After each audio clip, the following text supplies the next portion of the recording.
প্রস্তুতি আমার প্রায় ফিনিশে হয়েছে। আমার already first place second place completed হয়ে গেছে। আমার 19 নং সিডলি চিৰাং সমষ্টিত 43টা প্ৰাইমাৰী আছে, 287 বুথ কমিটি আছে আৰু 1365টা সুব্বা আছে। সকলোতে মিটিং হৈ গ'ল। নিয়াৰ এবাউট 1500 তকৈ বেছি আমাৰ মিটিং শেষ। এতিয়া আমি থাৰ্ড পেজটো কি কয় কালিৰ পৰা ষ্টাৰ্ট কৰিবলৈ গৈ আছো। প্ৰস্তুতি বহুত ভাল আৰু সকলো জাতি জনগোষ্ঠীয়ে সজাগ হৈছে। BPFৰ যিটো চতুৰালি সেইটো সকলোৱে ধৰিবলৈ সক্ষম হৈছে। সমাজখনত শান্তি প্ৰতিষ্ঠা কৰিম বুলি প্ৰতিশ্ৰুতি দি পেলাই অশান্তি যে সৃষ্টি কৰিছে সেইটো সকলো জনসাধাৰণে উপলব্ধি কৰিছে। হিন্দু মুছলমান কনফ্লিক্ট আকৌ হাগ্ৰামাৰ দিনত BPFৰ দিনত ষ্টাৰ্ট হৈছে।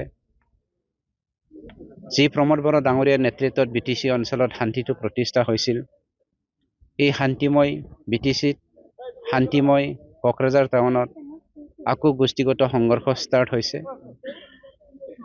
যোৱা 4 মাহত 6জনতকৈ বেছি গাভৰু ছোৱালী ৰেপ হৈছে। তেনেকুৱা বহুত ঘটনা আমি দেখিবলৈ সক্ষম হৈছো।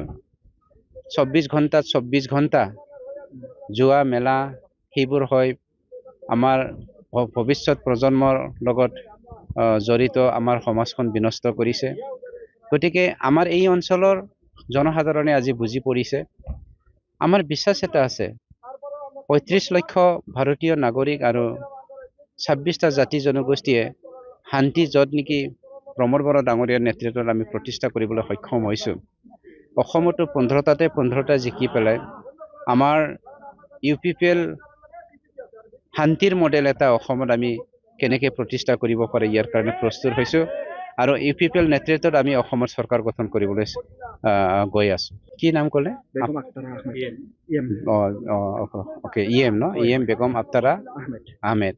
এখেতকতো সেইদিনাখন বয়কট কৰিছে বুলি মই শুনিছো। এখেতৰ মিটিং আমাৰ কি আছিলে সেইটো SSB কেমৰ এইফালৰটো তাতো হ'বলৈ নিদিলে, জনসাধাৰণে খেদি দিলে, আমাৰ ডেকা চামে খেদি দিলে। এখেতে মানে কি কয় ৰামায়ণত এটা খুজিবুৰি আছিল নহয়, সেই খুজিবুৰিৰ দৰে ৰামায়ণৰ খুজিবুৰিৰ দৰে আমাৰ অসমীয়া সমাজত মুছলমান সমাজত যে কাম কৰিছে সেইটো আমাৰ মুছলমান ইছলামিক ভাইসকলে বুজি পাইছে, তাৰ কাৰণে স্থান দিয়া নাই।